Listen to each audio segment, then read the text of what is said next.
the drink and the smoke, take away the pain.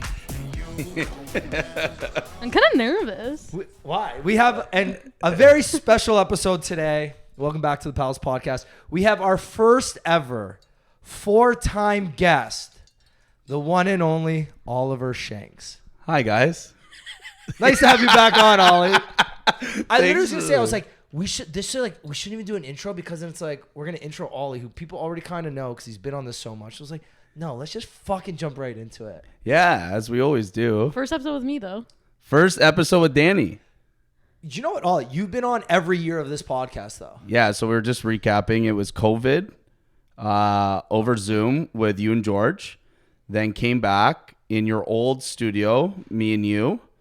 Then me and you in you and George in the old studio. Yeah. And then me and you in Deer. And then you also guest hosted. You guest hosted. I guest hosted with Young Bums. Oh, okay. With Young Bums. Yeah, with Young Bums because you're like, hey, you know them, just jump in on it. We just ended up playing stories. Yeah. Great. And then now this is my first one with Danny. Welcome, Danny. It's basically your podcast. Ollie's giving you the welcome. Yeah, that's great. Welcome, Danny. I can be quiet today. No, but it's actually so funny because when we got kicked out of our, like, maybe some people don't know this, but like when we got kicked out of the studio, I literally asked Ollie, I was like, Ollie, like, you just opened Deer. I'm like, it's kind of like extra promo. It doesn't really cost you anything. No. It actually, technically, we bought drinks every episode too. Like, yeah, you did. You kept being like, yo, can we get a tab? No, one episode we actually had so many $500. Like so many tequila shots. Like it was just tequila and like. What episode was that, Danny? Banks and Ranks. Oh, okay. Last June. Yeah, that was an expensive episode. I didn't pay. For the pod, actually, shout out to all the sponsors, liquor sponsors. That we don't have right them, now. Yeah, sponsor them. Yeah. You know what's so funny? So many alcohol brands will give me like crazy amounts of money for one TikTok and Instagram video. And I'll be like, hey guys, by the way, like I have this podcast. I end up sharing all these, like a lot of clips on my stories. Yeah. I was like, you give me like $1,500. I'll get you almost, that's like 6 episodes of sponsorship of the pod, 5 episodes of sponsorship. And that'll probably get you, I don't know, 10 reshares on my stories, a lot of organic mentions. We'll drink the booze. It's also our guest reshare too, so it's even more on their page. And they're like, oh, well, we don't have podcast budget. I was like, just take it from the influencer budget. It's the same shit. And really? like, no, it's okay. They just don't like it. What happened? I saw you guys had hard bite chips. Yeah, that was we did fun. That was did good. But for Nice. Ricky ate a bag of chips, I think, almost every episode. I know, but those are like my favorite trips. They're bomb. Gluten-free, GMO organic, free. GMO-free. And best part, Canadian made. All couch, no Ooh. all potato, no couch. Yeah. I still remember, Was that the tagline? I still remember. I took a little ad snippet. Okay, before we get into everything else, let's talk about Rosé Picnic. This is the main reason why. No, Rosé Disco. Rosé Disco. That's sorry. why they're both in pink right now. Yes. So I actually, to plug God Style, I was just there. They just opened up their new location, The Well. Mel, I walked right in. I saw this shirt. And I was like, well, I'm going on a pod in 3 hours. You just bought that today? I just bought It this. looks good. So, like, thank you. Yeah. So I don't know if this will be the fit on Rosé Disco Day, but That with a pair of like cream or white pants. that's the thing. So shorts? Mel's been my stylist forever since I moved into the city. I didn't really know how to You're the dress. stylist? Yeah. So she's like, All these big so deal. she dresses me in custom suits for Greenwood Steaks every year. And then ever since I moved in the city, when I didn't know how to dress, they kind of took the reins and they're like, Can she help him out? wow. Yeah, actually, we should go there because now they're in the Well. Well's beautiful. Their location is Well's solid. Like God Style's new location is beautiful, but they're building a full bar in there. So it's like they're hosting events, doing all that fun stuff. Let me ask you this. Do you think that like that's how fashion and shopping is and just life in general, retail is going to go? Well, I Like think the it's going to help. experience. I think something's going to need to change because obviously it's so easy right now for online shopping. And that's why people are kind of going towards online shopping. And that's what Mel was saying, Right. that it's just They like need the some sort of convenience change. is key. You don't have to think as much. But in my personal opinion of working with God Style for all these years, it's just like when you have a stylist that knows what's good, what fits. And knows you. And knows you, exactly. And it's the whole personal factor. And then let's get real. If you're drinking a little bit, You know, you get a little more comfortable. The credit card, you don't really care about what you're spending. It's like when you go on vacation, I feel like every time I go to New York, we end up at like a boozy brunch before and then we go shopping. Right. My It's credit a big card, thing within it's the awful. female community. So Yeah. In the what community? in the female community. Oh, yeah. Yeah. But I'm just thinking, like, so many retail stores specifically now are, like, having little bars inside or espressos. And high-end retailers have always been doing Or this. We love it. cafe like Kith. Yeah. Kith is unbelievable. Like, high-end retail's been doing this forever. Yeah. And now I feel like it's starting to trickle down. Like, I guess it's still technically high-end, but, like, suits and custom. Yeah. Custom wear is doing it, too, now. Like, anytime you go for, a tux fitting or a suit fitting, like, yo, can we get your drink? Kind of thing. Or like if you go Yeah. into like Fucking 2 Dior, o'clock on a Prada, Tuesday. Exactly. any of those stores, and like they like you, like they'll offer you, oh, do you want champagne? Do you want water? Do you want this? Do you want that? And it's because then Exactly. you'll buy more. That's fair. So yeah, Okay. that's why I decided to, wear a It little looks bit of sharp. the. Thank you very much. You too. I like how you put that on just for Rosé Disco. Just for Rosé Disco. Yeah. I didn't get the memo. And he's wearing all black. Surprise. Surprise. Okay. Ollie, so tell us about it. Rosé Disco. Where'd the idea come from? Why? I'm assuming it's... Well, like, from yeah. West Coast. So how it originated, obviously, there's Rosé Picnic inside the city. That's been going on for a few years. Me and my business partners kind of saw like a gap in the market, just of like, I think we can fit into kind of festivals inside the city as like how we kind of like base Rosé Disco off of. It's a beer festival, but for wine. Rosé wine, day party, like we use like, I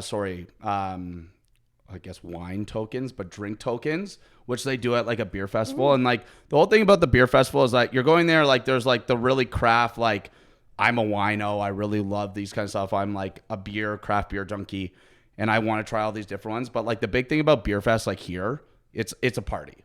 So Also, what like we're the concert and all that. exactly the Gotcha. concert. So that's why we tied the whole element. Go for the vibe. Yeah. So like what we saw, we launched in Vancouver last year. So I was like, when the concept gets proven, maybe we'll bring it to Toronto.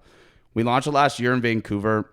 Within 2 weeks, sold out 5,500 tickets at the Peony Fairgrounds. You guys did and it was 5,500 tickets in Vancouver. 55 in Vancouver. And my business partners out there throw all the independent events out there, like food festival, like culture events, and they pop off. And this was like Vancouver doesn't have anything like this. So once I saw this, and it was like, we had Felix Cartel and Young Bombs out there last year, took it to a whole other party. And then that's where I really saw the gap in the market here, where it's like Rosé Picnic didn't really evolve. So I'm like, all right, how can I put my stamp in the city and like do something that's like legit cool and like brings everyone together, and like, as like, my past with like house music and everything else, like let's tie this disco house music element with just like a fun drinking day party with rosé. And yeah. So I'm so like 5,500 tickets. Like people forget how many people 5,500 is. It's a lot. It's insane. So like right now, so like in reference, like Electric Island has, so we have, it's at the Fort York Garrison, like location. So Electric Island does 7,000 people with the Bentway. So for us to get up, so we have a cap of 7,000. Well, like our goal is to do 5,500 tickets because we'd like to mimic, but then we give our secondary like little bit of like extra capacity just to like help things out. But like you have to think about it. It's like Electric Island's doing 7,000 people per day kind of thing. And we're like, all right, one day banger, 5,000 people should be attainable, especially in like Toronto at that time in August. So, and you guys have a good lineup too. Great Like lineup. Binks? So Binks, who's Like, blown up. Has So he played in Toronto ever? first ever Toronto date is, and sorry, I was going to say his first ever Canadian show, but I booked him in Vancouver. And Vancouver's event is on July 26th. So Yeah, because like, do you know who that is? Yeah, he's massive online. So TikTok I and like Instagram. huge on TikTok. So all the artists I booked, not only do I have like a personal relationship with, but I was like, who's trending and how is this gonna like really grow? And I'm like, okay, I gotta get someone. Like obviously, my first person wanted to do Purple Disco Machine, but I was like, all right, like first year festival, 80,000 budget. Ricky would really- cancel his plans. Oh, of course he would. I can't cancel my plan. Well, we went to the Purple Disco Machine at a Love Child. Yeah, we did, and we had a time. Yeah, but we built the budget, and I was like, okay, who's Canadian, who has a good rep? And then I looked at all their metrics, and I was like, who's like well-known in Toronto? So that's how we built the lineup. Felix is a good friend of mine. Was touring with him and Frank when I was on tour with Frank. He's also like an OG Toronto. Like, OG doesn't EDM have artist. any dates. This is like his premier big Toronto date and like festival style, so it's going to be very special. Phantoms, who Fucking played with bang. Odessa, that like are great. They have that disco vibe feel. They just launched their new label, which is What kind was of the like song they had last year? It was massive. Designs for You or something? that's been one of their big ones since like 2019. Is that old? Yeah. You're old. Yeah. And then Binks, obviously Binks is like TikTok viralness that he's had with all of his mashups. Yeah. Like a Two Friends almost. Yeah. It has like grown in like huge popularity throughout like the like electronic music scene. So I was like, let's just build this lineup, see where it goes. And like literally when we launched it and like announced Binks, his like, if you look, it's like over 80 comments being like, oh my God, I can't believe you're coming. I can't believe you're coming. So I was like, all right, we did something good here. Man, I use Binks's mashups in like my travel recaps, like my like montage videos once a month at least. Like he just love his mashups. Yeah. Fucking bangers. Yeah. Shout out Binks. But man, it's actually like interesting to when you think about it. When you say 5,500 people, you compare it to like the ACC or Skydome or Scotiabank Arena, it's nothing. Mm-hmm. But that'll be one of the bigger events in the city of Toronto this summer. TFC can't even sell 5,500 people sometimes. Right now, yeah. Right. So it's just like right now, since we launched, like momentum's going like really well for like an on sale for being like a first year festival. No one knows what we are, but we like, that was a huge like winner for us because we had all the content from Vancouver. We geared it to here. People can like, we told this story without really being here yet, which people understand like, hey, it's a day party. You're drinking rosé and you get to like, I feel like you say Right. rosé, day party, disco, Yeah. and like Toronto, everyone's like, yes, I'm there. exactly. Because like nowadays, all you have to do is either put disco or cowboy in front of something, and it's gonna do smashes. well. Yeah. Like Yeah. Yeah, Or anything no, else. like well, like look at like Disco Brunch yesterday. Look at like what those guys, laissez-faire, like built, and we're just like that trend has been like obviously growing for a long time, and disco music inside North America and worldwide has like been huge. Yeah. With even like Purple Disco Machine coming back into the fold, like even like 6 years ago, you're just like okay, like that's really like on electronic dance music scene, it's like really came back, which is awesome. Yeah, no, you're right. 100%. You put disco or cowboy in front of something. I was thinking about it. I'm like Rockin' Horse doesn't slap, but Paris, Texas does. Country concerts are, every country concert sells out now in the city. Like yeah, all the but big like ones, look right? what Beyonce just did too. And That's why Beyonce it went, was- yeah, exactly. She went like it's everyone's either like. I just find like it separates. Like you're either going country or you're going disco, but they're also going hand in hand. But you With the can't same- make it doing like both. cheesy. With You the can't same make it crowd. cheesy. And the thing is, it, like, yes, it aligns with the same crowd, but it's like people know it's a party. Yeah. And that's like our whole new saying biggest now thing. is that it's a party, not a picnic. So like that's why we're like separating ourselves a little bit. You're gonna start seeing all the new ads come out very soon. So we're excited about that, and we're excited to like bring it to the city to like for people to party Okay, and so have a good time. I have a question. It has to do with rosé. Yeah. But have you ever had rosé with jalapenos in it? Never. Try it. I used to have it before. I couldn't drink it anymore, but it was amazing. Like, Sorry, fresh Danny, why jalapeno. can't you drink rosé? I think I'm allergic. I get really sick after I drink it. Like if you have one glass? One glass. So it must be the fermentation process with the there's grape. something about it. Like I just get so sick, and I tested it out a couple times, and it was always one glass would hit me over. I think we should test it out again tonight. No, I work tomorrow. So we're actually drinking Wayne Gretzky Estates Rosé right now. So they're one of our wineries at our event. So we have 35 wineries locked in, Wow. and they're all local Ontarios with a few internationals. So it's nice to have like also like very local things. Well, that's what we were saying. Like the way that these events like succeed are through like the local inspiration, like what they do. So it's just like Niagara region has like call it like 50 plus wineries, and we have a wait list now of like people that want to be involved with the event now, that like they see that all of their competitors or everything, and it's like, sorry if you didn't sign up right away, but we sold up all our vendors within the first week of like that's us. amazing. Like, yeah. Yeah. So how does the process work when you start a festival like this? You start it and you come up with a concept. Okay, it's been proven in Vancouver. You decide to do it in Toronto. You got to find a venue. You got to find a lineup because you know it's a party, not a picnic. Yeah. Then you got to go and get all these wineries. Yeah. Like, do you just sit down for take a Yeah, day and so eat out everybody and their our mothers? team, our festival manager, she reached out to everybody, but like we have the concept. It's like, hey, everyone has their tasks. So it's like, aside from the marketing, aside from the production, aside from the like vendors, then it's like, okay, let's find the venue. It's like, what's the best venue in the city that's like walking distance throughout? Like, let's get real. Woodbine, great venue, outdoor venue, a little too far, and like skeptical around that. Unless you have Rufus the Soul there, you're not going to get a lot of people Kygo. because Kygo, yeah, coming 21st. The boys, maybe an after party somewhere after. Anyway, but like, and then we look. It's like, okay, obviously Downsview, we're not that big yet. Also, but, like, Downtown's the just a goal- bit further. Like, I find a lot of time if I talk to people, they won't go to an event sometimes because it's at Downsview. It's a bit Exactly. further But north. and even with Woodbine, like people have a stigma around it just because of the ins and outs. And like, it's like when you think to run a festival, you have to think of all those logistics where it's like, when you're someone like your Embraces and Live Nations, like you're bringing the big acts, like they're vets, they know how to figure it out. Plus like us as customers were like, fuck it. If they're that sick, we're You'll going to go. go no You're gonna matter go. what. So, and I agree with that. Let's say you don't sell out. Let's say you do 5,000 tickets, and you're still happy with 5,000 at 5,500.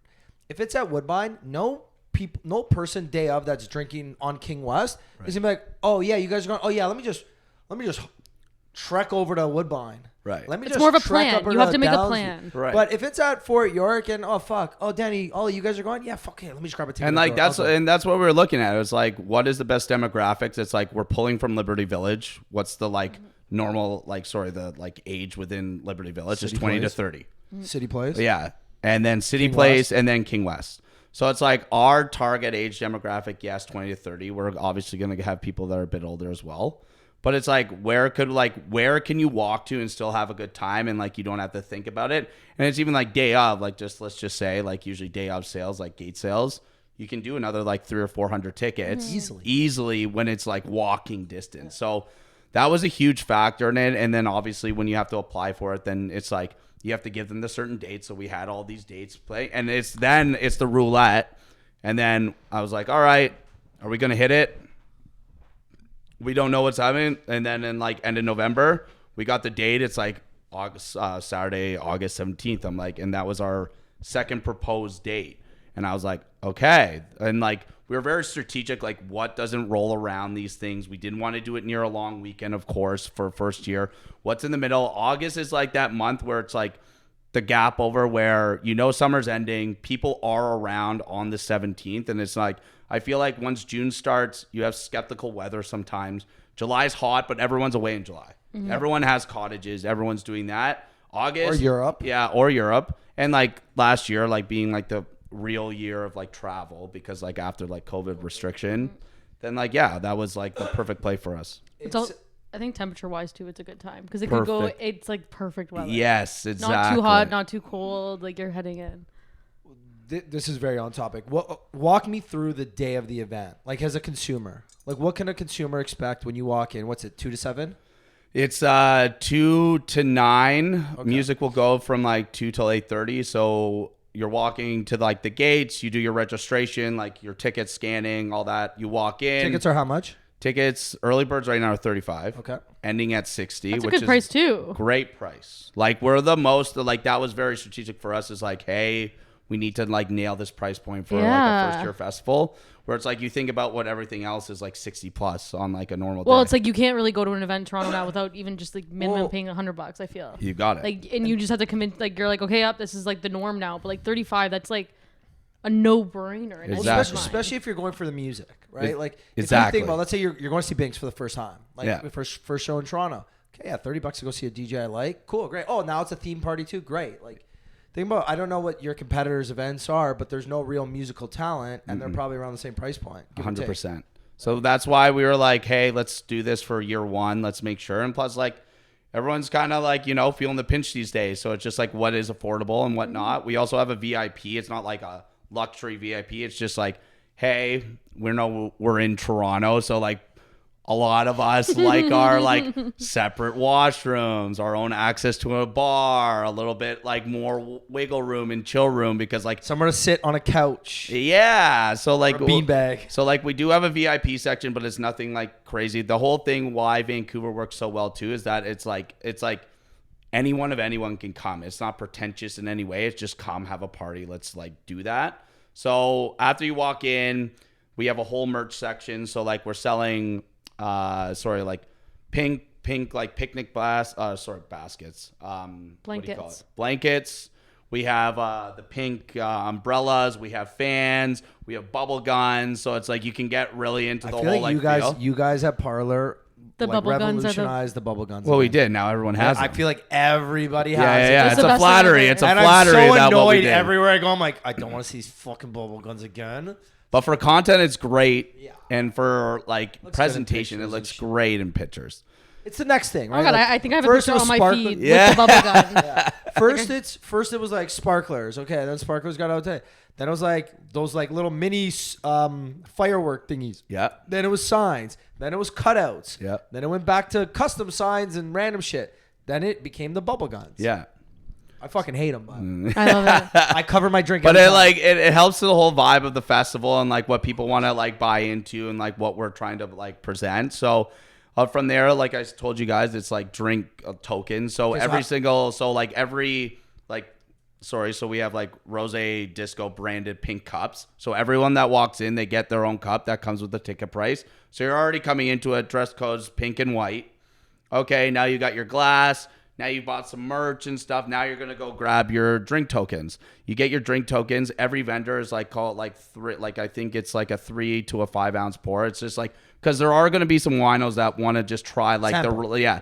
like the limited stock or all that kind of stuff. So yeah, everyone will be like tasting or like some of us that want to throw down. I'll do the 5 ounce pour and let's have some fun with it. So that's also going to be affordable because it works out to anywhere like 5 to 7 a drink, like nothing too crazy. And then on top of that, we also have like our other sponsors from Olé Tequila Seltzer. Okay, I heard those are amazing. They're unbelievable. West Coast company. They signed on with us. So we have an RTD, Kronenberg beer. They have this cool rosé beer. Sorry, who? Kronenberg. Didn't they sponsor us? No. A German beer did last year. Erdinger. Yeah, sorry. Oh, that's very good. And then, so they have a new showcase rosé-ish beer that they want to test out. And then we're working with these new partners within tequila. I can't really say it yet because we're in talks, but we have like, if you want to have like, okay, I want a tequila soda and you want to hammer it out. Like, okay, we got that too.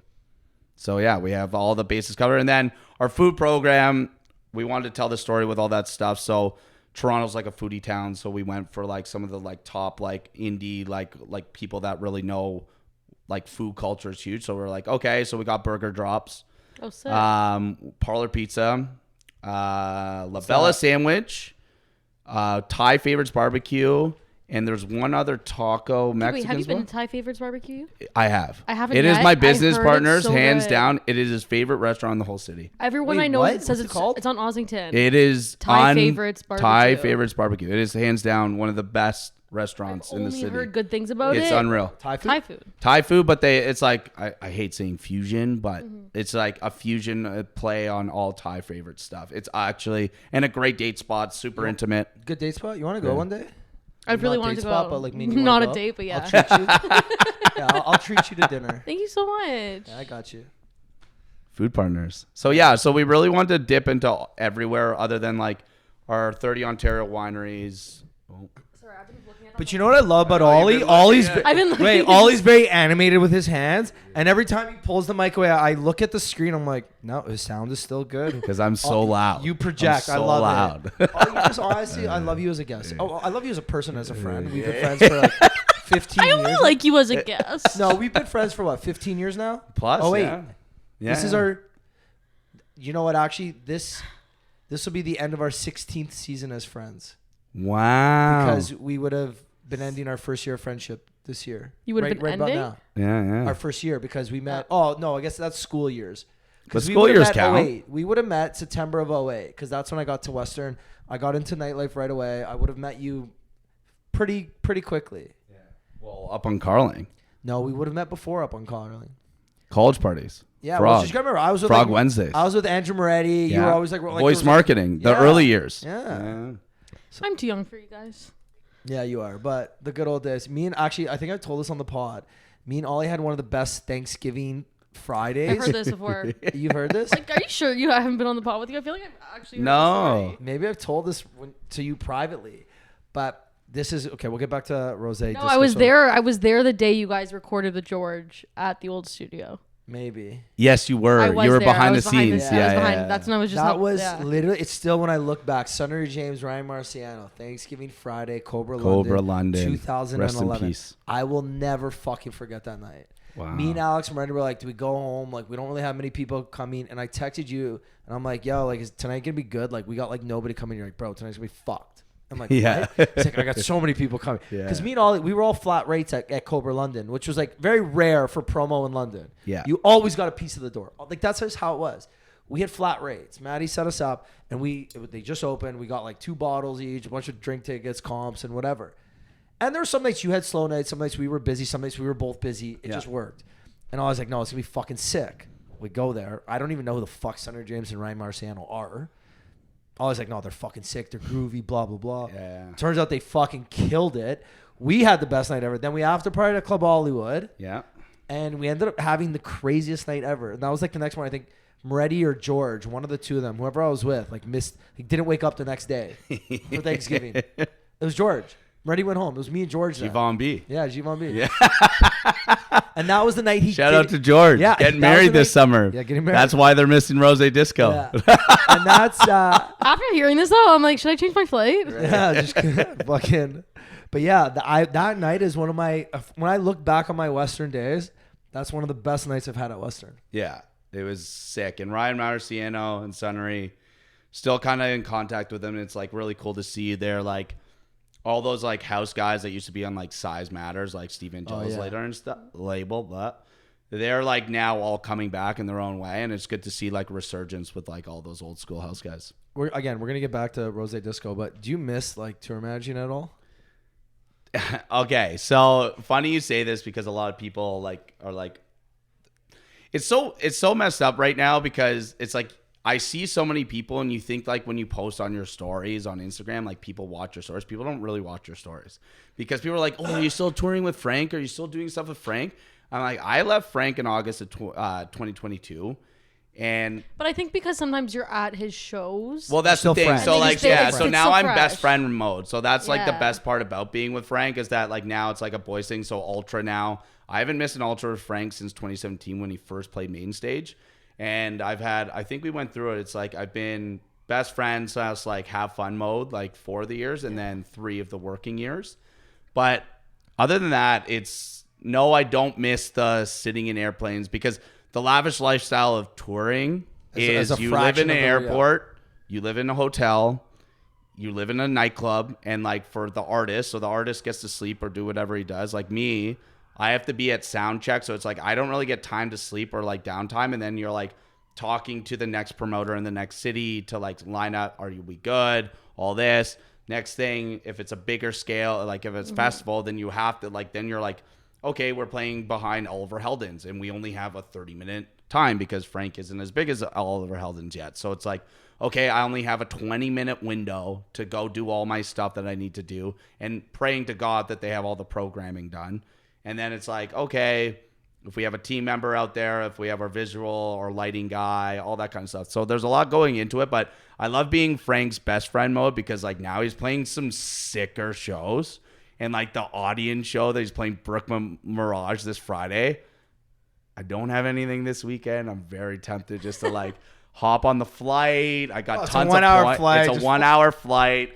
Just go roll down. But it's sweet because now it's like I just said, Ultra is like our boys trip now. And now that we both have girlfriends, both our girlfriends are like good friends. So it's like now it's like, okay, our It's annual fun. trip. Yeah, it's it's fun. fun. Yeah. Like when you're working it and people see, oh, you're backstage, you're this, you're that. I was like, oh, that's sick, great. Well, that was But that that's was also what 1/10 of the reality. Well, that's the whole thing. Is like again, Instagram is a false reality of everything, but it's just like in the moment. And it was kind of funny this year watching the whole team do everything, and I'm still kind of on the back ends. Like me and Franklin, he's like, "What about this edit and all that?" And I'll be like, "Oh, this is good. Maybe like do this." Like he has final say always, but it was just funny to watch his tour manager freak out a bit and like be nervous and like, oh, we have to go now and all this. And I'm kind of like, cool, man. You call the Uber. Yeah. You call the Uber. We'll see you there after the set. Let me have a couple of drinks. We'll meet you in the booth. We'll have it set up. So now I'm the hospitality manager. So when all the people want to come to a big show, like let's call the Loud Luxury a Rebel. Frank calls me, all right, yo, sort, like make sure like his mom will, like, you know, always making sure I'll always take care of the family no matter what. All friends, making sure like we're always sorted. We're always good because like it will never leave me. And I love still kind of doing that and stuff. You're a sorter. Like you're a sorter. Sorter for life. Yeah, like you can't get You away need that? from it. Okay, I got you. And every friend group has a sorter. Always. And every friend group has that travel friend. Sitting next to both of you right now. Yeah. Yeah. Yeah. Danny, can I I'm please actually- get a rezo I'm at actually Parlour? a sorter for the girls. You are. I figure out everything for everyone. Because every single time you message me for Parlour, it's always for another friend. person. That's right. They still do this to this day. Should we pour some more rosé? I finished 2 glasses already. Okay, perfect. It's almost done. Well, hold on. But yeah, every friend group has to have one of them, right? I know it's funny. Lately, I'm like in my group of friends or like in our boys group, I'm the sorter now. Well, I've always kind of been it, but I hate it. I'm just like, you know what, guys? Why am I wasting my favors now? I hate it, but I also love it because I love being in control. No, I hate it. Because you know how I look at it, Ollie. So we're boys still, so it's different. But let's go. Let me get an example. Ah, man, I can't think of one right now. But let's say someone I'm not as like, okay, me and you see each other on a weekly basis almost. Like we're still boys, we're still friends. So Yeah. if I call you, it's different. Yeah. But let's say someone I don't see as much anymore. Mm-hmm. And you know every time you call them, that's one less favor you have. And I'm out of the scene now.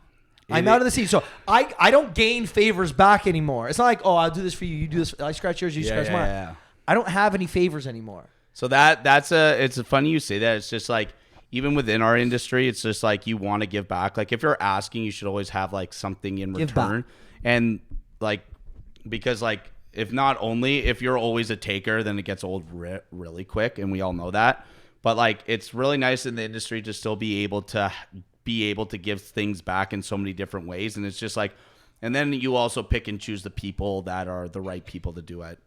When the people ask all the time, and then you're kind of like, all right, like, As you asked, when was the last time you did something for me, kind of? right. Right? And like, that's why anytime someone does me a favor, I always like, now my giving back is I share on social media. I have a large following now. So that's okay, someone hooked me up. Yeah, with whenever I see him post something and it doesn't have a Parlour or Deer Lady, I'm like, yo, boy, you posted it. Hey, we showed up yesterday. You showed up yesterday. We showed Thank up. you. We You showed guys up. had a tour yesterday. Congratulations on the marathon again. How many are you doing? So I got six halves. People and kept one saying full. congratulations on the marathon. He goes, yeah, it was just a half. No, it was only 21K. Yeah. No, so no big deal. I'm doing the goal I set at the beginning of the year. So I was thinking about doing maybe another half Ironman, trying to beat my time. The problem is That's with training. so nuts. With training for a half marathon is that I don't enjoy swimming. And cycling, I only enjoy cycling on weekends in the morning. Which the problem is I drink Because on when weekends. like cars Well, get on the you road, can't that's the you can't scariest thing cycle in ever. Toronto. It's disgusting. It's Right. like it's actually dangerous. And then if I go to Vaughan, I can't cycle after work because of the traffic. Right. And if you cycle after at like 8 or 9 o'clock when it starts to get dark, or like I can't sleep after. So it's tough to train for cycling because I can't train inside for either. So I was like, okay, I don't mind running. You know, I have a lot of friends that run. Running's got really popular. Everyone last year. runs, man. Last fall. The amount of people on Instagram yesterday Running. in Vancouver and Toronto that Running. ran a marathon the same day, I was like, okay, I didn't know you do it. Like one of my buddies just like showed, and he's like has a cast on, and he's like, I ran the marathon yesterday. I go, you What? can run? Do Like, you know come how many on. people beat me, and I'm just like, what the fuck? Since when did you start running? Like, I'm fit. Like, how the fuck did you I beat guess me? When did this not. Yeah, apparently not. Apparently not. There's a point yesterday because I went to go see him at the finish line with Maz. That's so cute. Yeah, we're good friends. Yeah. Good friends.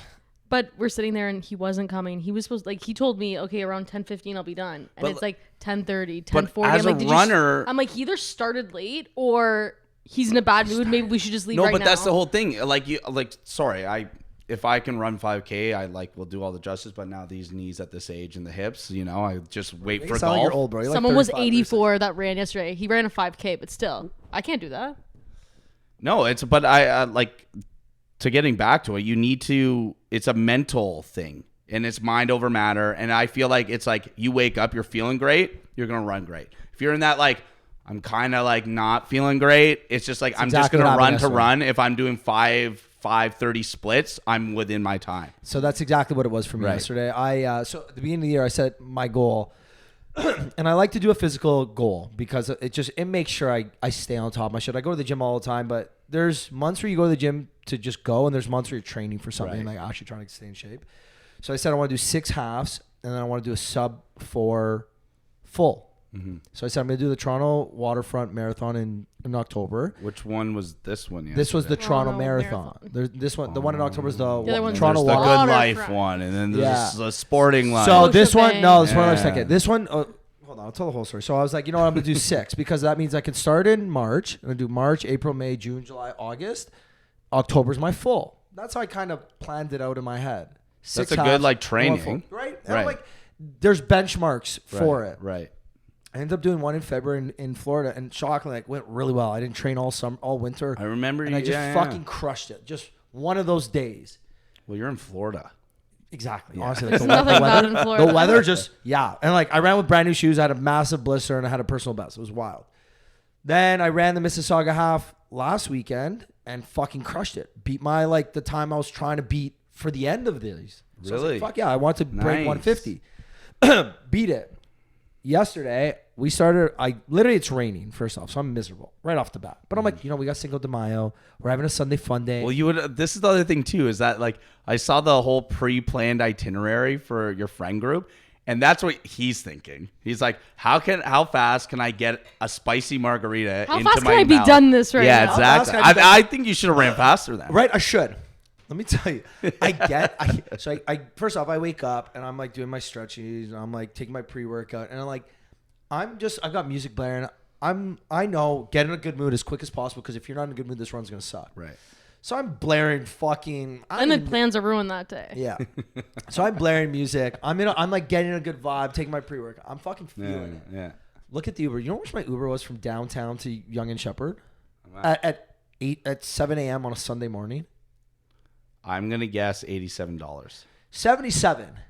I was 10 off. $77 is fucking ridiculous. That's how much our pre-sale. That's almost how much our pre-sale tickets for ROSÉ Disco are. If for you VIP. can buy a pair, you can buy a pair of fucking pre-sales for what I paid for my Uber. Yeah, bullshit. Nice. So That's a good comparison. I get in there and God bless this fucking Uber driver, nicest guy ever. Just couldn't fucking drive, and it's raining. And I'm in the backseat. I'm like, I can't be on my phone because it's raining. This guy's just one of those jerky drivers. And I'm in the backseat. I'm just trying not to fucking puke at this point. I'm miserable. Get out. He doesn't know how to get there. So I was like, just fine. I'll just walk. It's not a big deal. I'll run. You know what he says to me? No, sir. You got a big run coming up. Just sit down. I'll get you there. Jerky. I was like, no, bro. Just fucking park the car. Put the car in park. I'm going to walk. Wow. I walk. Don't I get fucking absolutely drenched, piss on. Get inside. I'm like, I'm going to take 20 minutes. I don't care if I'm late to start this run. I'm just going to fucking take my 20 minutes.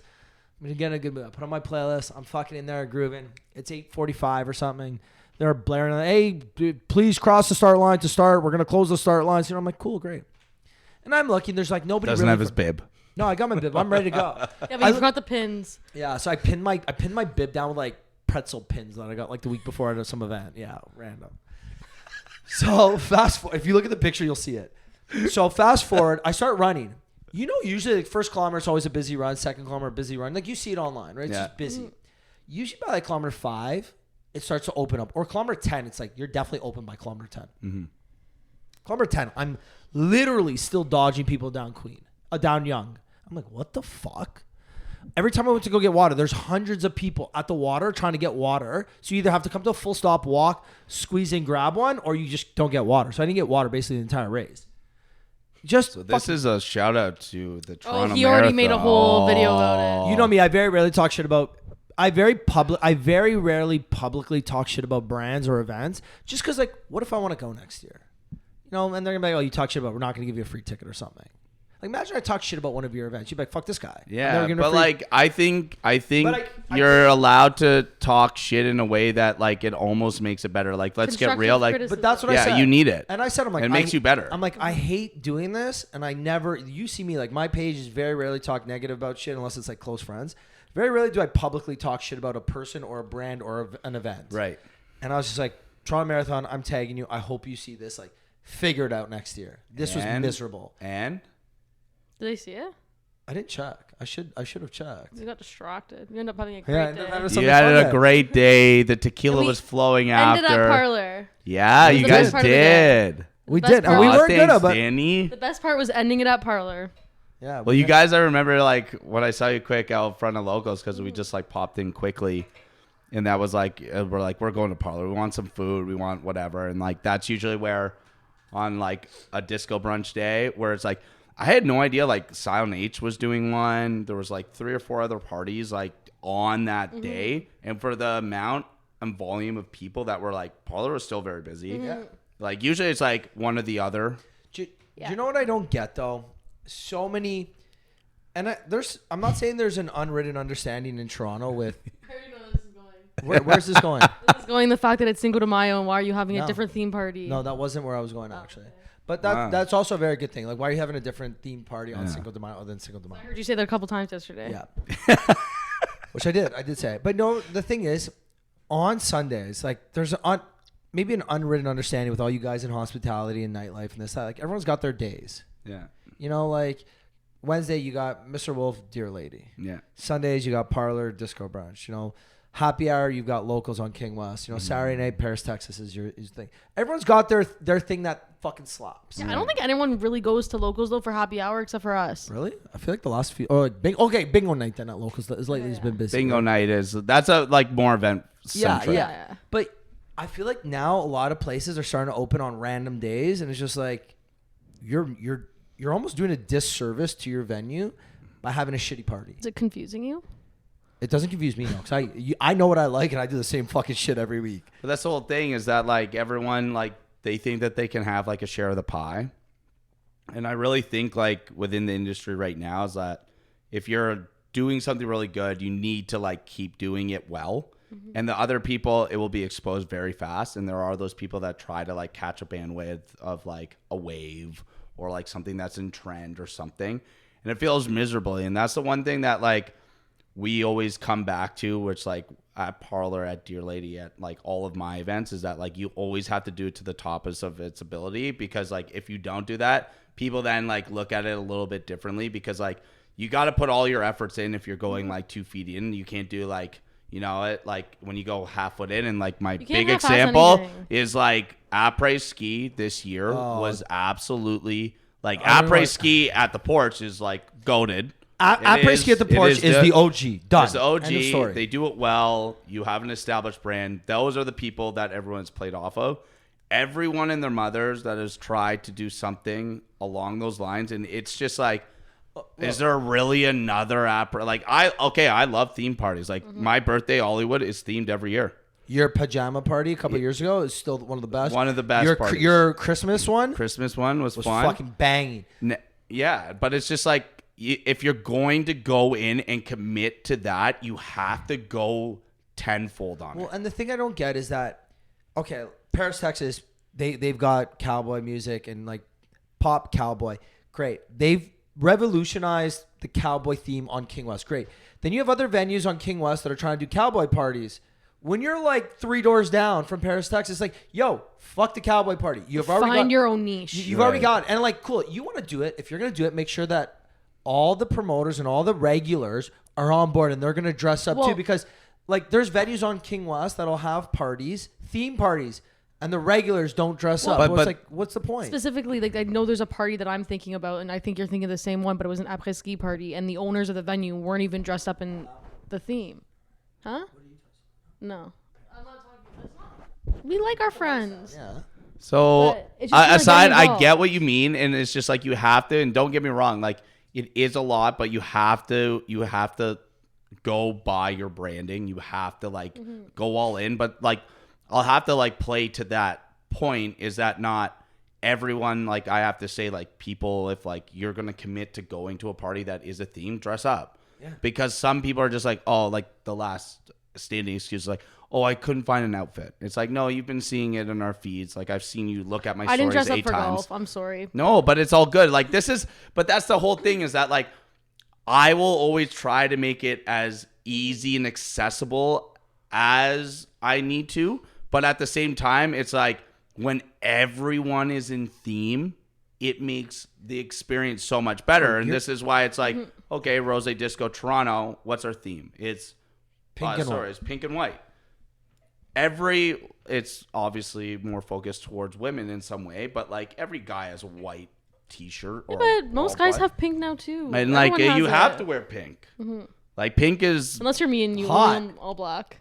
well, No, but Ollie, I'm unique. To your point though, like I'll go buy something. Ollie, Yeah. your pajama party. If only half the people were dressed in PJs, would that party have been as good? No, absolutely not. I look back to some of those pictures and like we had the corner in the atrium there. We had that corner where the projectors. Kia, Sam photo. Resnick spent $500 on a fucking. I don't even know what brand. It was a Kith. He had the top to Yeah, bottom, and bottom, some girl spilled cranberry like 5 minutes in, and he was fucking pissed. Yeah. You know what I mean? Like, maybe it wasn't Sam. I'm pretty sure it was though. But like, those are the stories you want. Yeah. Like, if he was just wearing some like fucking t-shirt and sweatbands, you'd be like, "Fuck, who cares?" If girls still, okay, toss him. Who cares? Bro, a guy went to fucking Holt's in Yorkville to spend $500 on a PJ set. Like, that's what you want.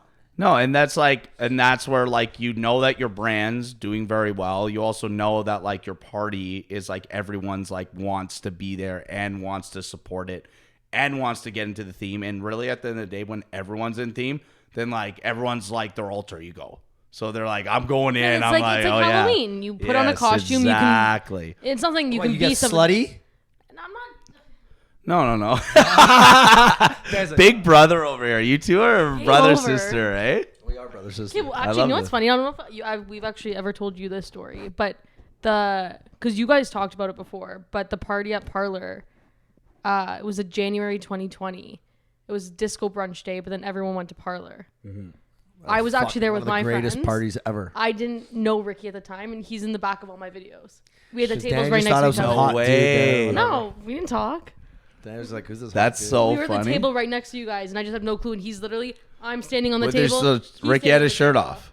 That was still one of the best parties I've had in Toronto last. Goated. Same. That was one of my It favorites. was like, hey, because like disco just sometimes gets a little overwhelming, Too and it busy. was Too like hot. very hot.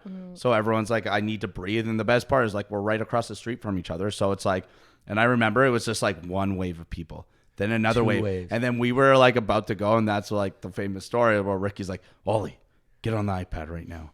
I'm like, because we didn't have a DJ that day. And I'm like, all right. He's like, just cue up the playlist and let's just go. And I'm like, all right.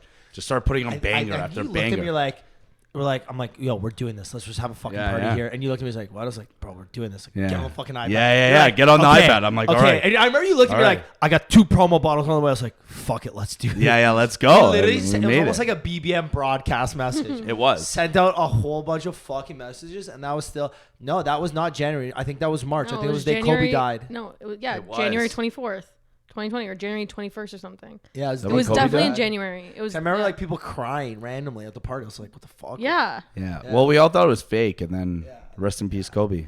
And Well, Gianna. fuck. Okay, Ollie, completely off topic. Well, No, like not this off is bound to happen with us. So What's your favorite event or party you've ever attended in Toronto? wow. As an attendee, not working, not an event you've thrown, not an event you've been a part of, an event you've attended as an attendee. What's like your most memorable event? And then Danny, over to you as well. That's a really hard question. That It's is not. a very I hard want you to think- question, okay, but there's- like think about one that came to your mind right now. Go 3, 2, 1, boom, go. après ski. I was gonna say Which Which one? The February one, 2020. the one where we had it was Frank played. Yes. When Frank played, Frank had manager Miles there. Backup DJ was playing, and Neil Wong's Bobby brother. Love and we were in the far right corner on this like The scaffolding. scaffold up top. Yeah, but this is the one where we had the pre at yours, hands And the down. AP. Like that was and the AP at yours. that was hands down one of the best events. February 2020, right before COVID. Yes. It was absolutely bananas, and the energy up there was crazy. And I remember there's videos of like you throwing bottles of throwing Vuv at me, and I'm just catching it with one hand and just knocking it back. Crazy. Find those videos, send them to me. That's a good TikTok. Yeah. That's the vibe we're going for this summer. Yeah. So, Danny, that's yours too. Yeah, I was gonna say that was probably. What are mine. the odds? You guys have the exact You same. actually have videos of me that day. You showed me, but we didn't know each other. But like, this is the thing is that if I had to say energy, like everything other than that party, there was no other theme. Like, oh my God, like if I had to say it, like, okay, I'll remember Maison, Richie Houghton, that was like for my birthday. Oh my God, I forgot about that place. Yeah, so that was like, if I had to say like most memorable night, that was one of the best nights like on record in Toronto that I've had.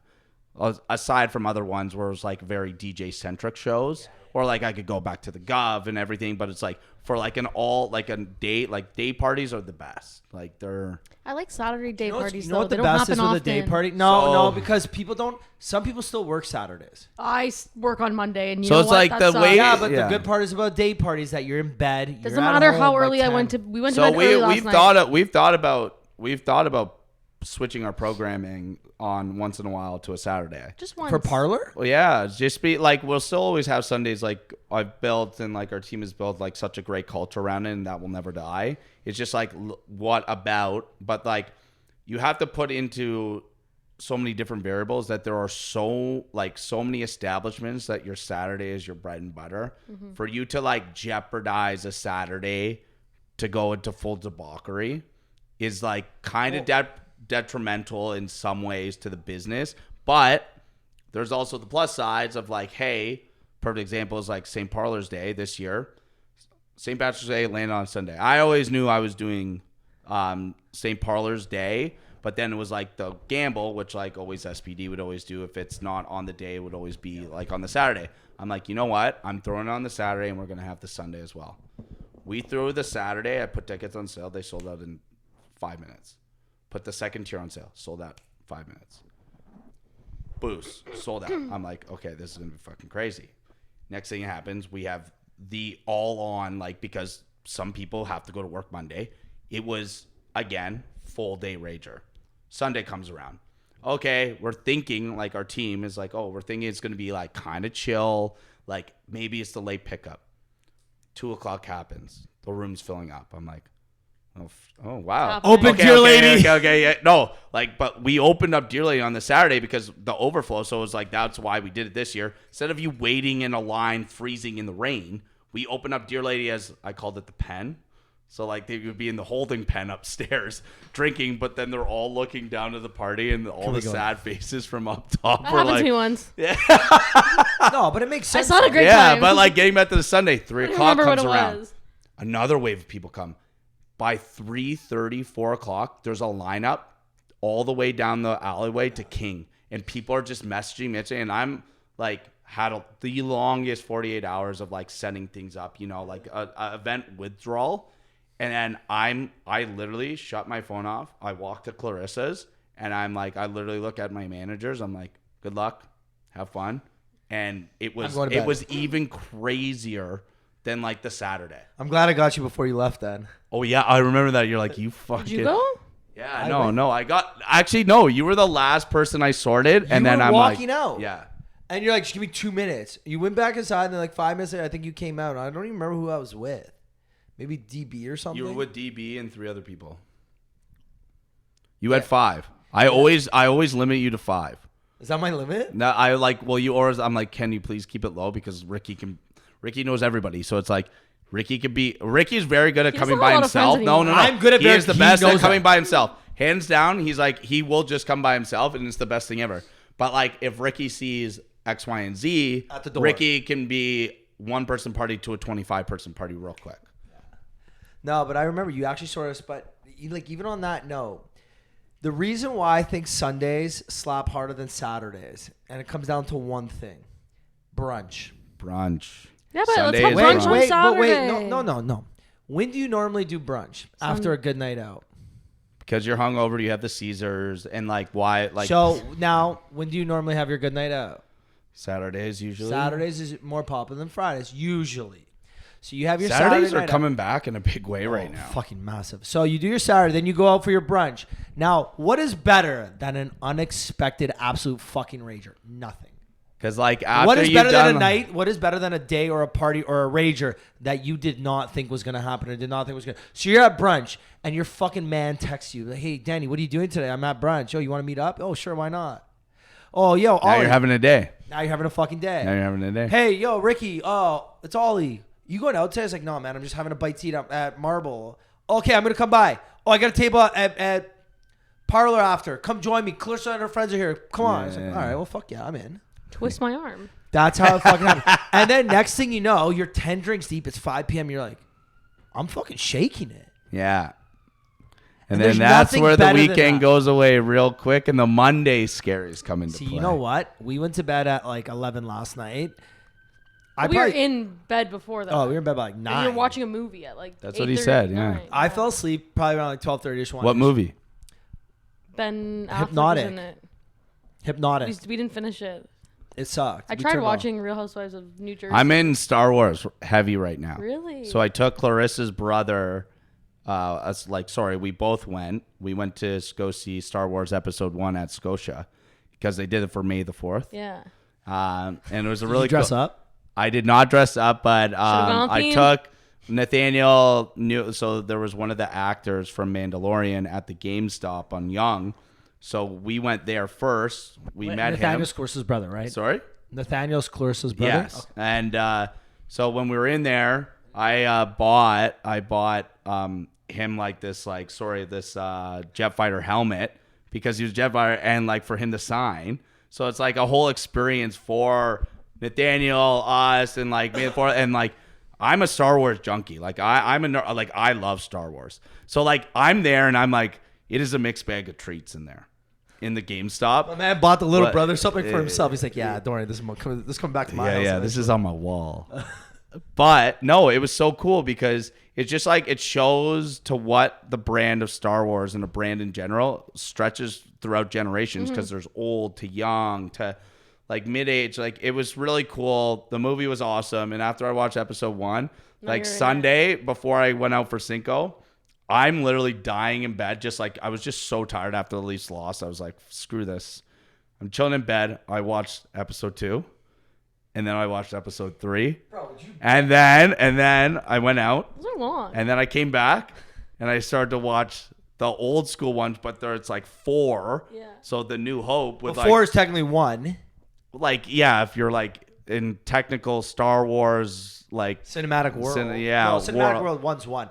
Well, right, but yeah. this is the first In one that was launched in chronological. 1977.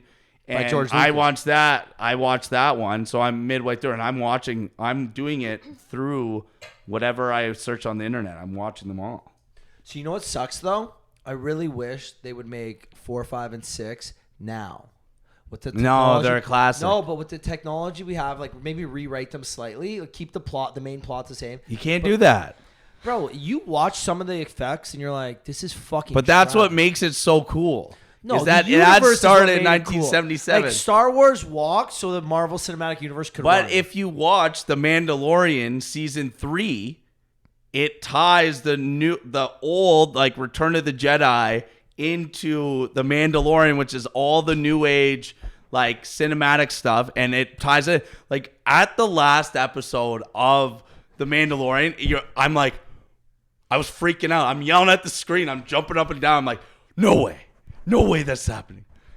Yes. So Who knew that you like Star Wars this much? I'm like this with Harry Potter though, so I get it. Right. And I love Harry Potter too. Like, it's just, you know what? It really got me back. And like, and that's like, I feel now with movies, they're so like few and far between. I feel like they get lazy with some of the stuff.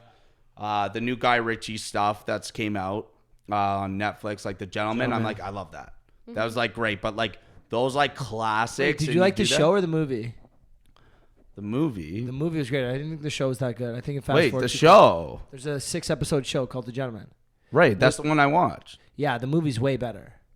The What's show movie one. movie with the dude from Sons of Anarchy, Jax Teller. What's his real name? No. That's a Guy Ritchie film. But yes, I watched that one too. That's epic. Guy Guy didn't Ritchie's love like the one of my show. favorite I didn't love the directors. show. I thought it fast forward way too much. Well, it's only 6 episodes. Yeah, but make it 2 seasons or something, or like cut the plot down a bit. Danny's like, didn't watch it. Too busy watching reality TV shows. Well, are you into Big Brother right now? No, I watched Bravo. So like you're a huge, what is it, the new one, The Valley? No, I don't like that one. But I watch like Vanderpump. Too much, yeah. Clarissa Housewives. watches like the Valley's on, but like Vanderpump. Yes. I watch The Valley just because I have to, just because like the people. Well, it ties, right? But like Yeah. that one's just like too crazy. Well, right they're just now. idiots, and it's Right. like all the people you hated on the show that got kicked off are now on that. Now show. on the show, and then like See, who knows? Vanderpump is like on another level. Yeah, but Which it's is actually like, pretty boring. This I season. actually Summer full House is good. disclosure, like James Kennedy almost booked them at one of my events. Huh. But like I would have been there in 5 seconds. Danny would be like, Ricky, message all. We need Yeah, VIP. yeah. You know what? He was just in Toronto last week. Yeah, he He's played been Rebel twice. again. He played Yeah. Rebel again, but like But he's selling I'm out still not just going. because like I just think He's he's going to the corny. key. I think I saw that. and like imagine Sandoval's a The key. liar. Sandoval. Can you pass the rose? The key to Bala. He's playing the key to. That one's done. Where's the other? Oh. We're all just like idiots. Like, Can holy we shit, are we that smash 2 blind? bottles? I'm gonna say, what the fuck? Well, okay. So wait, back to Rosé Disco. Let's reel it back in now that we're back. So you walked us through the event. What's like the long-term goal for this? You want to bring this to every major city across North America, or are you happy? There are Vancouver, expansion plans right now. Can't really like tell you when or where, but it will be growing in other cities. Aside, You tie your shoe off stage here, Danny? Off camera? off camera, What are you having to drink over there? What is that? it's a mint drink. Okay, so you can't tell us the plans. No, so the growth plan for us in the next 5 years is to grow it bigger. So like, let's just call it 5,000 people. This year, the goal is to go to like a 7,000 cap to then 10 to bigger. So But like, would you ever want to be at like Metro Toronto Convention Center kind of thing? I wouldn't do that's it like- there. No, you need to do it outdoors. You need to have fun. So Yeah. Bottle Rock Napa is something like a Sorry, goal. what is it? So there's a festival down Napa Valley that's like called Bottle Rock, which is like Bottle Rock? Bottle Rock. It's in Napa Valley. 2-3 day festival, all revolved around wine. Massive. I think they do like 20,000 people a day. Oh shit. Okay. And like headliners like Ed Sheeran, like Red Hot Chili Peppers. Have you been to Napa? I haven't. Yeah. Have you been Should to all Napa? go. No, I haven't been. Wait, sorry, Danny. Do you know what this Bottle Rock thing is? Yes. Oh, you're Yeah, aware. so like the goal is for us in the next the next 3 years, we'll grow this to a larger 1-day festival. But like I'm talking about bigger artists. Like this year, I'm not lying. Like I was going for a big artist. It just doesn't make sustainable Well, sense. not for year one. You have to grow gradually. But this will turn into one of the biggest. Like the goal is one of the biggest like festivals within Canada on like a 1 day. And like I think you're gonna get there. I think I'm gonna do it with like our team and like our vision and like where it can go. I think there's a niche and like people just like again like my whole thing with throwing this event was to like leave a mark on my city that's like gave me so much, and for me to like give something back that's like long standing that will grow into something really special is like something true to my heart where I'm like, all right, like you're doing something. Like I've done it all within like the industry scene or whatever, but like putting on a monumental event just does more. Do you think that there is a hole in the I guess a hole in the market or gap in the market because Digital Dreams is no longer a thing? Like if you Hands down, that was the best festival. I also think it's a different kind of festival though. well, yeah, it is. But, Definitely. it- This is it more was, but, this like- is not just music. This is music And wine wine pop and culture. and food like and the whole everything. thing is that like you guys have to realize is that there are the OGs of like your Vels, your Electric Islands. Like these are the people that are in that scene that have created something for the city. So like what our goal was is that there wasn't something revolved around food and wine that also creates a good party atmosphere. But that's also Yeah. with music, because it's either Right. your food and wine, Right. or your music. Yeah, because it's like you're going to Taco Fest, you're going to Brunch Fest, you're going to this, Yeah. you're going Yeah, to that. yeah. But And, like- there's not the music aspect of it, and there's not like the party aspect. Yeah. of it. Right. Like, people make it if you want it, but it doesn't happen. But like, but then at that point, it's This just is- like you're just going around trying like those simple things, and like you can create a vibe within your thing. But like, now we have a centric, like you're there for drinking and like trying cool new stuff if you love wine, but then like we're also giving having you a that ranger. we're So- giving you international class artists. I also think it's like nice, like the wine aspect of it, because like there's Beer Fest in Toronto, but I can tell you right now, half my friends and I, when we went, we were like searching for the cider, searching for like the seltzers that they're there. Exactly. And like eventually like we'll grow it into other like areas. But this year it's like let's make a mark on the like event and inside the city, and then like the world is our oyster, right? So It's interesting because look, Cam and James and whoever's part of that team that does Taco Fest and Rosé Picnic and whatever events they do. I can't even keep track. Golf Fest and everything else. They focus on one thing and they do it really well. Don't get me wrong. When it's Taco Fest, they got all the best tacos. Yeah. Pizza Fest, whatever fest, they crush it. But when you can combine two different aspects and get two different people with one common element, which is to have fun at the end of the day. Right. Like you go to an event, you want to enjoy yourself. You want to spend your time wisely. Because anywhere where you go, you're going to spend money and you're going to spend time. Those are two things that you can basically not get away with spending. Okay, if I'm going to go to just drink wine, that's great. I'm going to have fun. I'm going to try wine. Cool. But now I'm drunk. Now I want to do something. Yeah. And that's why Beer Fest is so fucking successful every year, because they do a great job of combining two things: alcohol and entertainment. Exactly. Music, right? You're basically doing the exact same thing, except you're more of a play on with obviously like a theme, right, and wine instead of beer. Exactly. So, and that was our whole goal with it, is that like this is a beer fest but with wine and like and a theme. and a theme, which is like, come on, like everyone wants to get into it. The vibes Also, like of it all. rosé's so in. Well, that's Like last year, like I just remember the summer, like the drink of the summer was rosé. It didn't even matter if like you weren't a wine drinker, like you were a rosé drinker. But like, what's better, drinking something that's like crisp, hot? Like, not everyone drinks white wine because there's 4 different. Like, don't get me wrong, there's different kind of rosés as well. But it's like something there's that's not. crisp that they. No, can there's just, one like, rosé. That's right, it. and that You got a bar- right. Hey, you got a bottle of rosé? What's the cheapest one? I'll take it. Right. No, you have to enjoy it. Okay, wait. Fuck What's your outta here, favorite kind of Danny. rosé? Do you have a favorite? Okay, so First off, name them. I can. Wait, Ollie, name them. I can't. Like, this is really bad. I can't name names, but like if I'm gonna do a commercial of like you're there, it's like a Whispering Angel. But there is like, what is the? Sorry, there's one from Like the fat bottle that's short, Miraval. No, now we're talking Côte de brands. Rose, Côte de Rose, 'cause of these the- are brands, guys. Okay, These- so I don't know different types of so rosé. There's different types of whites. There's different types of reds. right. Cab so Sav, Merlots, right. So blah, blah, blah, blah. we have one of the local Ontario wineries, Rosewood Wine. Unbelievable. Like, it's very like. It's like hippie wine, like, but it's like, I like to call it like, it's Park Cruspo. So it's like you're drinking this to go to like Trinity Bellwoods, but it's like, I wouldn't like, it's not hipster wine, but it's like their branding and what they do. One of their rosés is one of the most delicious, like, and I'm literally saying it's like crushable wine ever.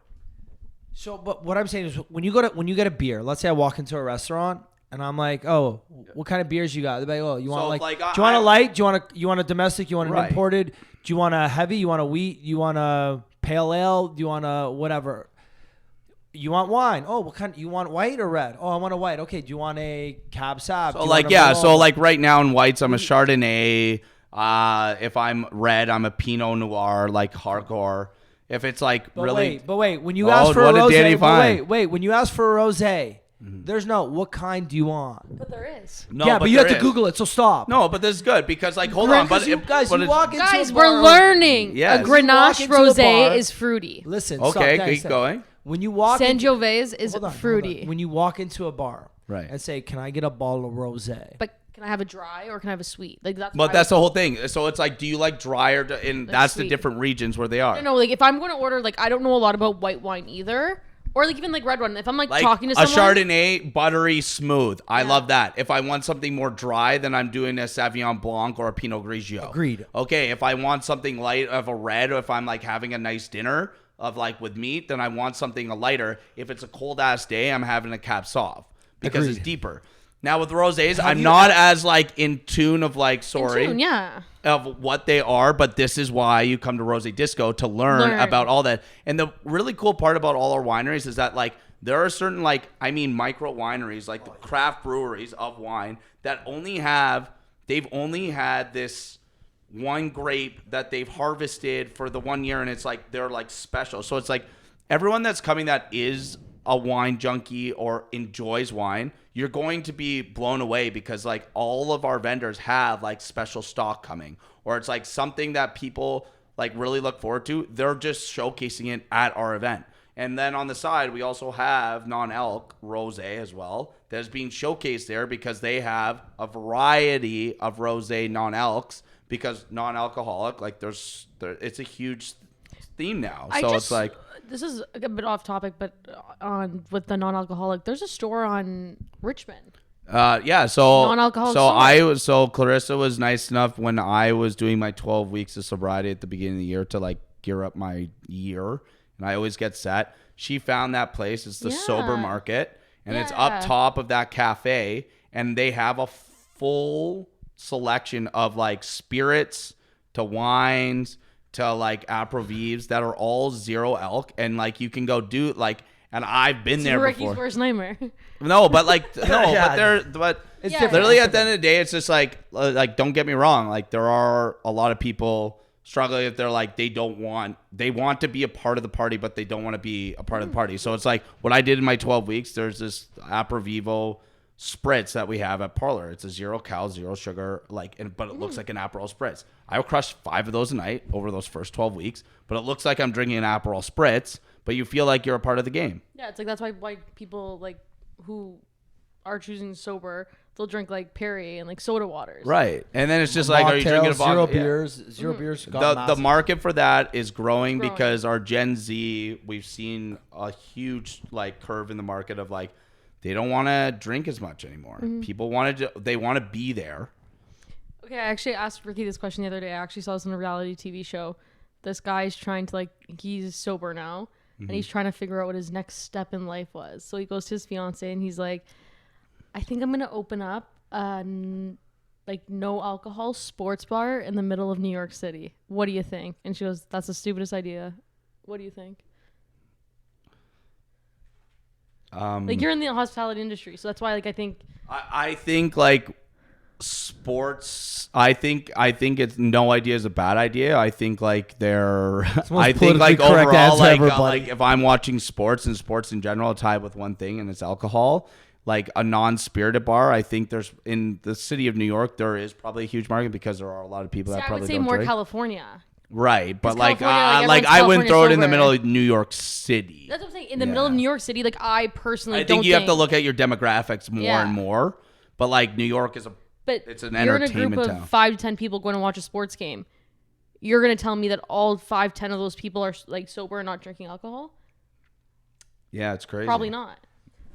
And your food menu would have to fucking slap. It has to be the best. But again, you're at a bar. And your you mocktail want, menus. You want bar food. And then how the fuck do you see a commercial with Bud Light or Coors or I just think the sports culture is very heavily influenced by alcohol. it is. It definitely is. And the yeah. Anyways, that's just a question I had. Ollie, Yeah, that's this a tough is one. kind of off topic, but we are nearing that point. I want to ask you, Ollie, what's your end goal?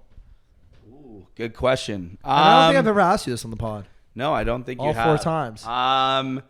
For me to grow a large enough portfolio to then eventually sell, but then to get into like other industries to kind of like break the mold, because like I think like when I came into the industry, like I was one of those people that like kind of brought new life or like different ideas set to it. And I think like a lot of the like my mentors and everything that have talked with me, it's like, what can you go disrupt next? So there are a few things that am working on, seeing where we'll go to go disrupt, because don't get me wrong, love like events and like, the hospitality and everything, but it's like a pie that's cut so thinly inside of Ontario market worldwide. But if you can bring something new to a market and like do something very well to launch it, but end goal would be to grow these new entities to the best of its ability, and then there would be an out goal, and then see what's next. But like for me, it's just like I don't know. It's like let's get raw. Like don't get me wrong, I was a semi-farmer / owned a driving range like 2.5 years ago. Did you know that, by the way? Oh, you did. So like I did. So like that was was a like a COVID huge job. thing for me, where it taught me that when the going's like at the worst, like my world like flipped me upside down and I had nothing, to like building something and then like eventually like growing the brand good enough to then selling it, to then brokering a land deal, to doing all that. So that taught me everything. Like you put me into like literally somewhere with nothing, I'll create something. So it's just like, I'm not worried. I just have to see what's a trend or like something that like a place or an industry is missing, and I'll probably end up doing it. Ollie, you are a true sorter of sorters. The sorter of sorters. Literally, like I always forget the golf range. Like I remember that was like one of our first podcasts. Well, no, I actually think I was at that podcast when you had just closed it. Yeah, it was just like we did the sale. Yeah, you had So- just done that at the last podcast with you and George at the other studio. That was probably again 2 years ago. Yeah, 2.5 years like ago now, when I just started. coming back, it was October 2021 Yeah, because so I even sold before- it in September yeah, 2021. because even before Parlour, like you were just doing promo, straight Right. up, like just Toronto. And it was promo. like, that was the thing, like, you know, got down. Heavy drinking, Yeah, heavy yeah. partying. Like literally took a summer off, like made the right connections, knew something was coming. They saw that they needed something. I helped them. We've now built Parlour into what it is today. Opened up Deer Lady. It is what, like, you know, it is what it is today. And then there's always like, you know, for me, it's not never, I'm not one of those people too that's just like, I need to like get away from something quick. It's like, I wanted to build it to the best of its ability, leave my mark. And then it's like, okay, what's my next play? There's also like not one person I think I've talked to in the past couple of weeks. Like I feel like we've talked about Parlour a lot recently, but has said anything negative about Parlour in Toronto. Right. Like anyone who's gone has said something so positive about it every single time. Do you know what? Do I feel like even you and I in general, like everywhere we go, and people love to talk shit about King West, and I don't care what people say about King West. I will defend it, and I'm a King West ride or die all day long. Well, everyone's been through it. Everybody But wants to again, talk shit. it's Oh, King of Portland, the fucking worst corner of the city. It's like, shut the fuck up. Yeah. Where else are you? You're 30 years old. Where else are you going in Toronto? Yorkville? You're gonna go to Yorkville and spend $200 for a couple glasses of wine? Yeah. And be surrounded by a bunch of 50-year-olds or a bunch of gold digging girls? Yeah. Cool, great. Okay, you. I used to live in Yorkville. No, but you didn't go out there that much. It's not like you were going out there every day. No, I was going if I was going for nice dinners. Yeah, Right. nice And dinner. again, I'm gonna go to Yorkville still for nice dinners, but I'm not going out to have fun. Like If you are in your late 20s, your early 30s, where the fuck do you go in Toronto? so in January, me and the girls decided to have a girls' night. We're like, and some of the girls hate King West, so we're like, okay, we're not doing King West. Who? Vicky, She's on it all the time. yes, but she hates it and she complains about it. Everybody. Well, And I'm Sante, calling she was her out because she says yesterday. this all the time, and she was there yesterday too. Yeah. Yeah, but She was in King West. she's like, so we decided we're not going to go to King West. We went out on Ossington. We don't know anyone on Ossington. No, you And you don't. think we're going to have fun, but like, again, so we went to this restaurant, had a great meal, go somewhere for a drink. That was good. Barboy? No, but I love we Bar can get in. Boys. That is the Still best haven't place got in ever, yet. okay? Bar That Boys is the the best. best place. I will You have a defend that plug there? place. Yeah. You have a plug at Barboy? Yeah, Ben, he bartends there. Okay, but I Benny? love it. Yeah. Like tatted Benny shaped. No, like- not oh. Benny Young. Benny Young. No. But no, we went somewhere else. We went to someone's like, oh, I went to this piano bar once. It'll be fun. It's Yeah. like minus 20 outside. We're standing in a line, shivering in our little skirts. Like I felt like Ossington I was doesn't 19. care all who over you again. are. Me and Literally, Matt. Ossington does. Me and Does Matt not looked at care. each other. That They should do be not care who you fucking are. Slogan for Ossington. It should be underneath the actual sign. Yeah, We don't care who you Ossington. are. I We don't care who literally, you are. me and Maz looked at each other. We finally got in. Just again, wasn't our vibe too. We didn't know anyone in there. Texted a friend, hey, I'm coming to Paris, Texas.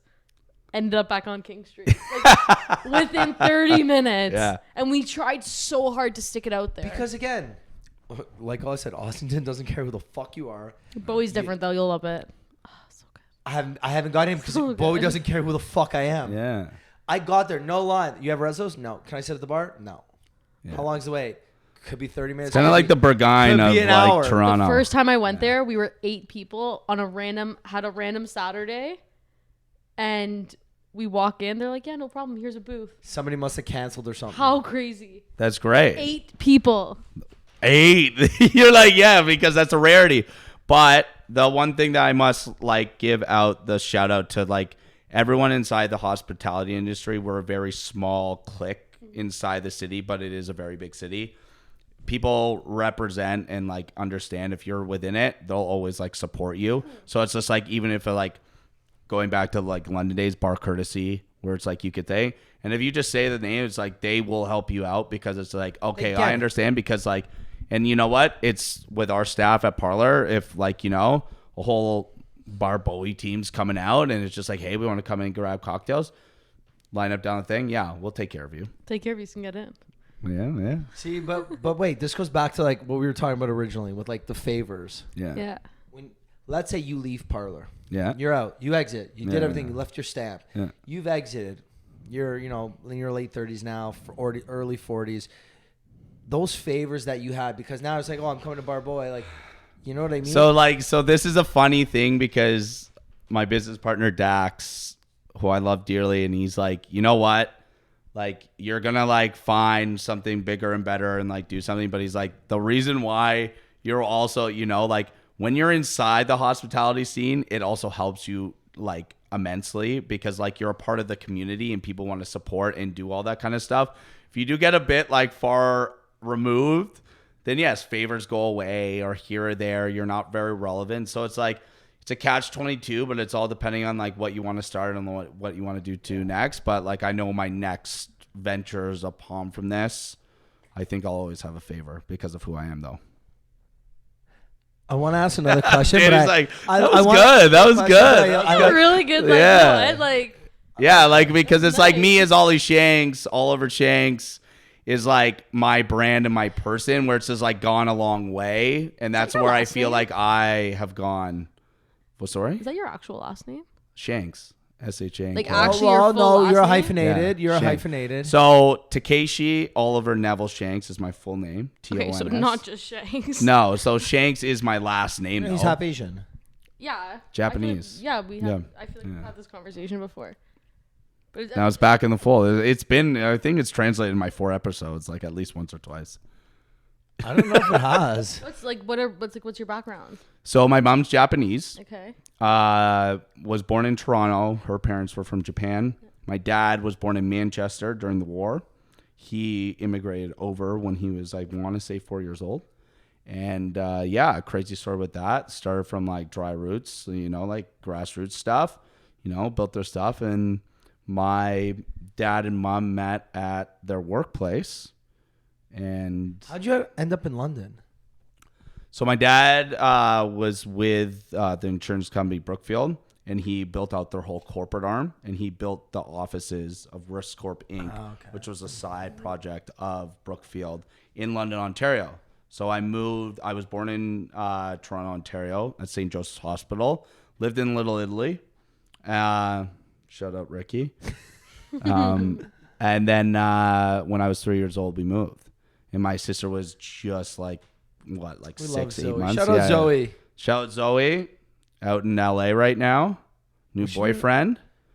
Well, Good for her. boyfriend of like 8 months, Greg. Great guy. Giving him some. He actually watched the pod. He So actually new. watched the Did he? podcast. Shout I was out, like, Greg. Yeah. So he was the one that was like laughing, being like, how did you pull the whole Diplo April Fool's stunt? Okay, you that wouldn't was have good. known. And that You was wouldn't have like known. what went like.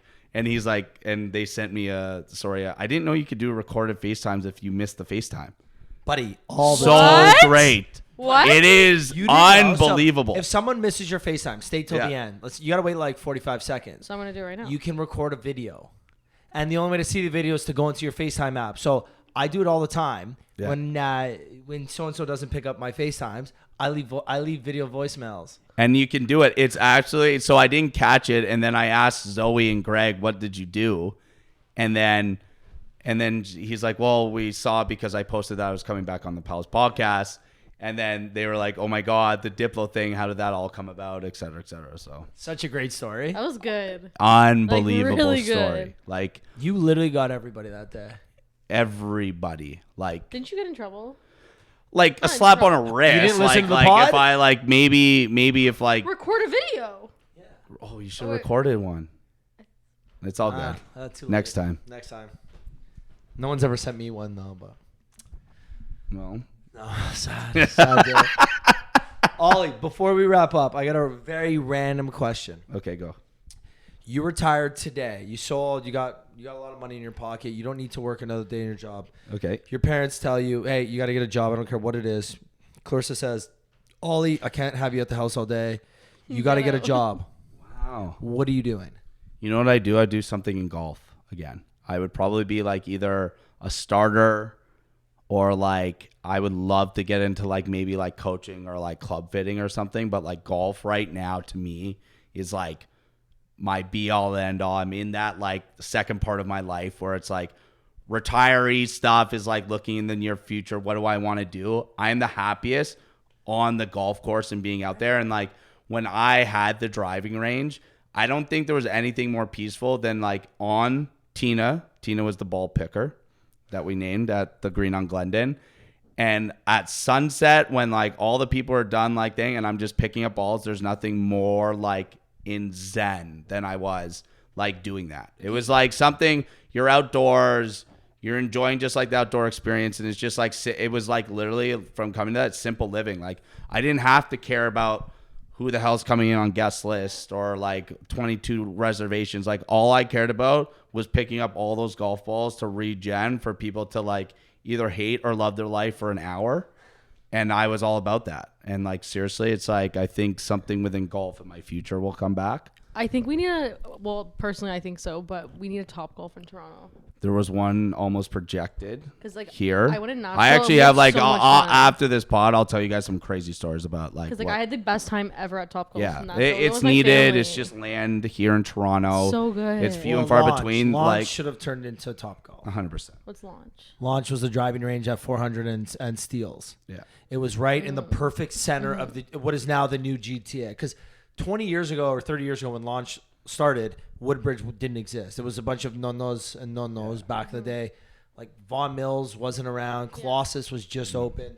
Launch was nothing. But again, it was still a little thing. The problem is they didn't develop Launch into a high-end golf like driving range facility. It was like the dump of the dumps. Well, then eventually, if you're not really making any real money, why would you stick around? If you're going to make $1 million a year, or you could sell for $100 million or whatever they sold for. They sold for stupid money. Would you not just take your $100 million? If you're making $10 million a year, you're not going to sell. Yeah. Like a Top Golf at that location specifically, now with the subway going up there, that would have fucking slapped. I just think their business model is like so perfect. There's hotels there. There's nightclubs there. Vaughan, is like 407 and 400 is almost the new city center of the GTA. Yeah. Like if you think about it, like, I'm not talking about us. We're downtown people. We're King West people. We're all in the city now. If you're new to Toronto, you don't live downtown. You live in the burbs. Right. Okay, so 407 and 400 looks good. That's 30 minutes from you if you're in the burbs. Well, all headquarters are actually moving there too from the city center. Right, because again, the subway's up there now. Most people Golf come is in. trending. Golf is good. I started. But if I during didn't, COVID. if I didn't choose to do, if tomorrow, if like, yes, golf wasn't like right away, crazy enough, this is nuts, I would be a barista. I'd like, listen, I'm like a big like coffee guy, and like I'm getting my first like real like espresso machine and everything. I have great calmness and just like enjoyment of like making like the Good one. perfect Yeah. flipping flat white, or it's going to be just that perfect cup of espresso or that perfect pour over. Like a cafe will be in sights soon enough, but it's like, Ollie, you open a cafe, I'm in with you. I'll come yeah, in with you. 100%. That's my mom's dream. My I mom got- I wants gotta to live Like with it's like a just little so one. soothing. You're She's gonna all, like coffee. and the best part about it is that like that's why I always have to interact with people. So that's why the golf thing is kind of cool. But like Cafe's so cafe, good. it is the start to your day. You're giving that person that jolt, that like instant satisfaction of like starting a day. But you could also have someone who is just like in and out. But when wanna you grab drink a coffee, how or- good does it feel? Like you're drinking Yeah. it to like boost you. You're drinking it because it's like you're on a walk. It's a conversation thing. It's like holds that like special place in everyone's like day and heart. We're going. I love that. It's Yeah. cool. I like that too. I love that for you. But then we Yeah. like I just feel like we did two similar answers back to back, which are answers that we have never had. What was the last Someone one? just came on last week and they're like, "Oh, I'd want to be a baker." Yeah, actually. Wow, yeah, I love Small, that. like I a- love It that. was Like in a town- Oliver, wasn't it? It was in Oliver. Yeah. Yeah. He's like in like Nice. a small town in Europe. Like I'll just like own like a I bakery. want to look outside, see the farm. Yeah, I've press my told dog. Clarissa, I was like, hey, like, You want to move away tomorrow, like, cause like my parents we always travel to Maui every year. That's like kind of where they've retired for like the winter Maui. Right? Love Yeah, I know. Olokai. Yeah. Shout out Olokai. Great sandals. I haven't tried the pickleball shoes, but the sandals are the best thing for my plantar fasciitis feet. The best thing ever. They are. Yep. So When's your birthday? November. Yeah. I got you. So I would That's what you're gonna get for your birthday. literally just move to Maui, build like a cafe, easy thing. I was like, let's just go there. So, yeah. I love Maui. It's gorgeous. It's the so best. shitty. 100%. I would let. I would want everyone. Well, to come you visit. see the music festival there? Yeah. Kaigo's? Frank's That's in playing it, isn't he? Oahu. That's this week. Yeah. Yeah. Because Olokai sponsored it too. Yeah. And I messaged him. I was like, what the fuck? Why didn't you tell me about this? Like, oh, do you want to go? I was like, I can't, but I would love to. Like, Well, you guys want to come to Kaigo on September 21st? we are going. We are going. Kygo's my favorite artist. So And you know I've never seen him. Well, I'll just What? Never seen him because, okay, so back Kira is the best.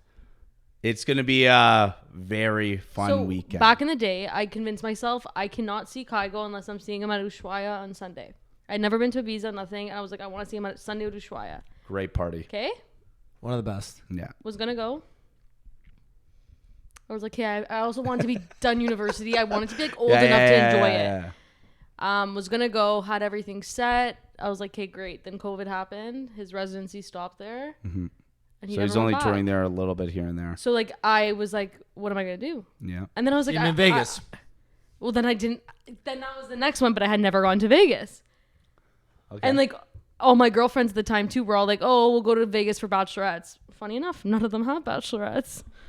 So September 21st. September 21st, I'm Another seeing him in plug. Toronto. Oh, one of the times you came to the pod, you had just got back from touring the Scandinavian countries with Frank and Kaigo. Yep. That was another big one.